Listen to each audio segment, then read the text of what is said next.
Our Disney dream.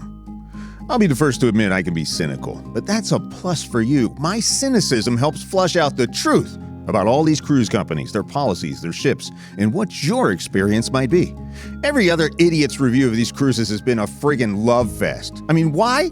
Because they're on the take, either as a paid endorser or as a travel agent. Me, I make money from you reading my reviews and watching my YouTube videos, so I don't owe anyone, and no one owes me. Get my drift? So that's why my cynicism will help you. Don't worry, it's not evil cynicism, it's the good type. You know what I mean.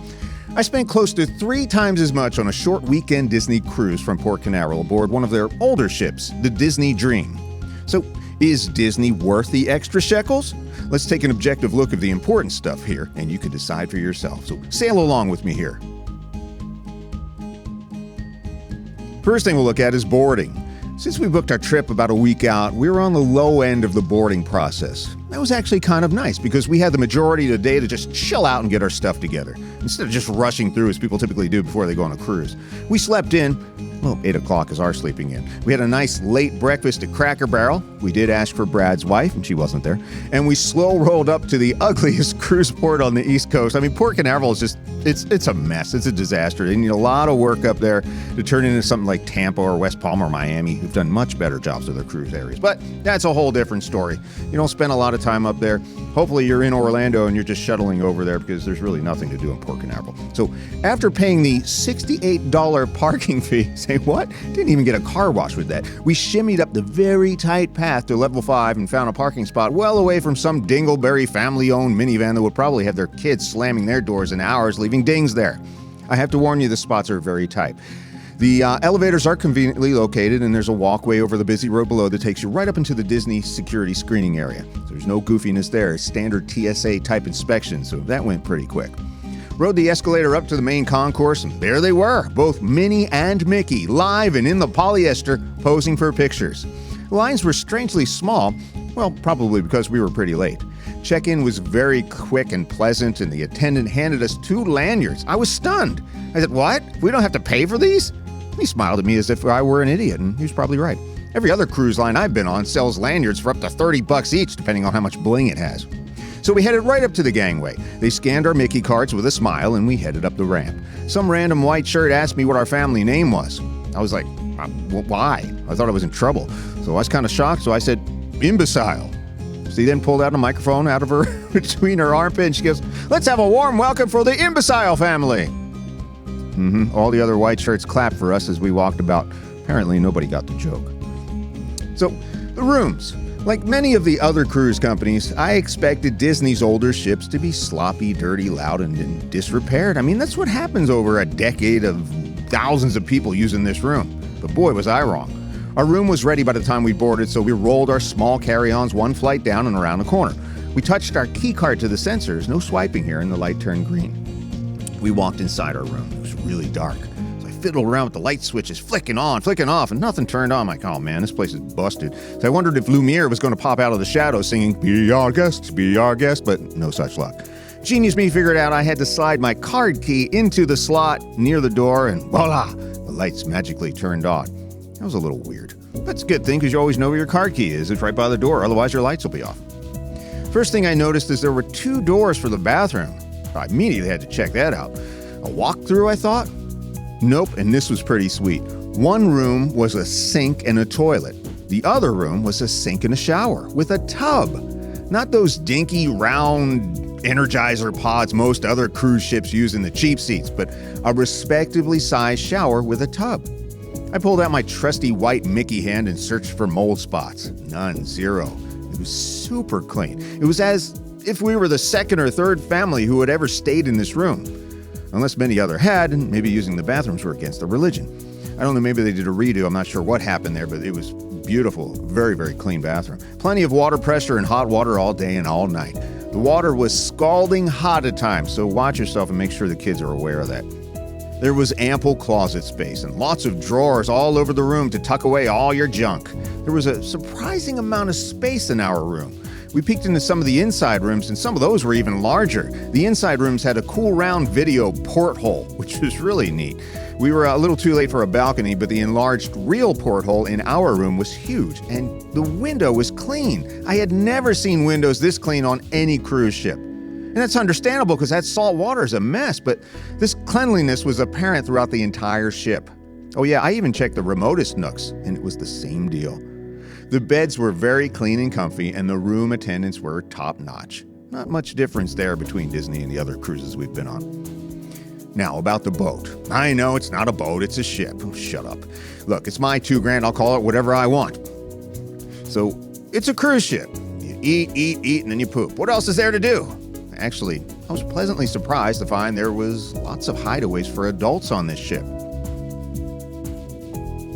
There were several bars scattered throughout, including one area called the District on the 4th level, where you could watch live sports on satellite television and actually order hot wings and beer.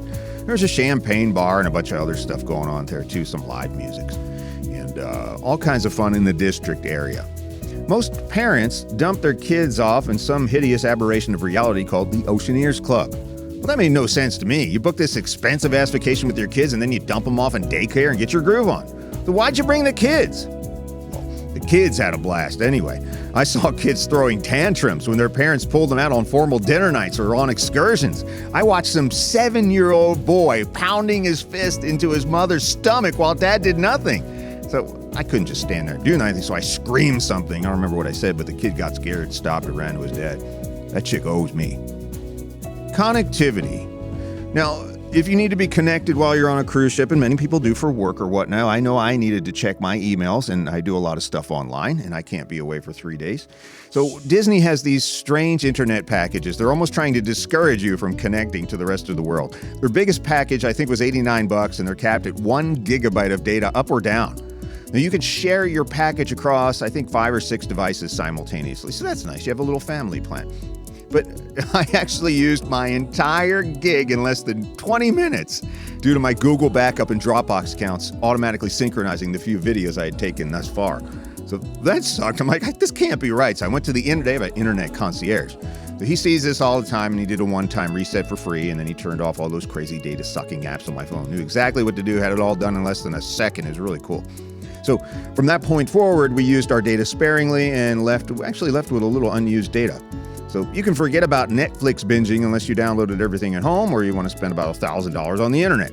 Most newer phones will let you talk and text over Wi-Fi. My wife's worked, and for some reason I couldn't get mine going on. I'm not sure why. But that was the first time I really missed Royal Caribbean's unlimited data plans. Photo shoots.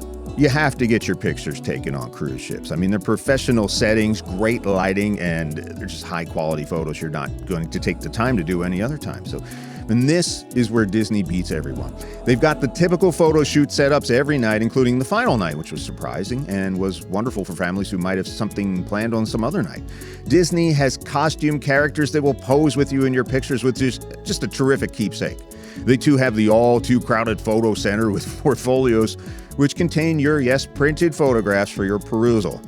The logistics of how they got our goofy photo taken on the last night into our binder within 20 minutes on an incredibly crowded night blew my mind. Now that was magic. Photo packages are available and single pictures they're roughly about $20 each. Now, what was possibly the coolest thing I've ever seen on any cruise ship was during the character photo ops.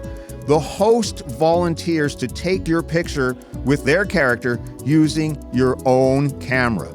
On some of the other cruise ships, we're like, no pictures. You can't take pictures. Here, say, hey, do you want me to take your picture? I was like, this is like capitalist suicide. And when I reviewed my smartphone pictures the host took, they were excellent. I felt so guilty I had to purchase at least a few of the pro shots to make sure they kept this practice up. To me, that was the most generous thing that Disney or any cruise line has ever done. So well done, Mickey. Food and beverage. Most other cruise lines require that you purchase a soda package for, $8 a day. Not Disney. Soda is unlimited and free! I was so overjoyed that I would pour myself a random mixture of all the sodas, take a sip, make a strange face, and dump it out. Only because I could. It's Coke products only, and they're all served via fountain. The canned sodas at bars or shows were a little bit extra. But the fountain sodas, man, completely free. Unlimited. You can get your diabetes on if you want. The beer choices are limited, as they are on most cruises. But the bars were fully stocked with top-shelf liquors like Patron, Grey Goose, some of my favorites, and their prices were, well, they're steep, but not much more than any other cruise. Domestic beers were about $6, shots of 1800 about $7.50, and Patron Reposado was about $9.75. Some of the bartenders were more generous with their pours than others, so find those guys the first night if that's what's important to you. And make sure you tip them real well.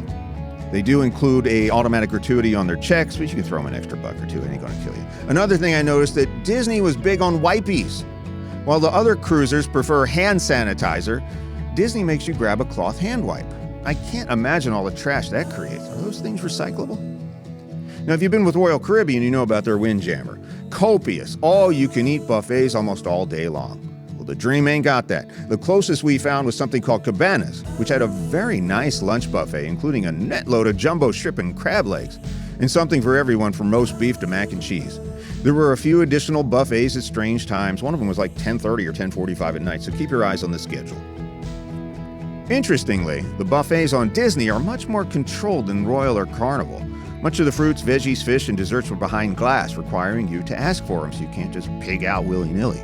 The shrimp, however, and the crabs were low enough for boogie-fingered kids to grab by hand, so ill on that. I just made sure I waited for them to dump a new batch in, and I jumped in front of everybody and grabbed them there. And, you know, if you like boogies, you can wait for them. Waiters and servers, I'm just kidding about that. Waiters and servers were very friendly.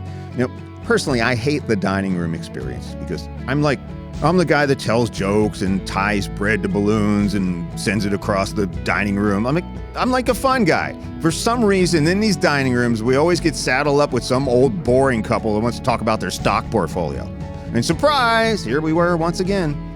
We only went to the dining room to let you know how it was. That's a big sacrifice. You can thank me later. The dining room food was comparable to any other cruise, serving strange concoctions you'd only find in overpriced restaurants, cooked and served by folks who can't afford to eat there.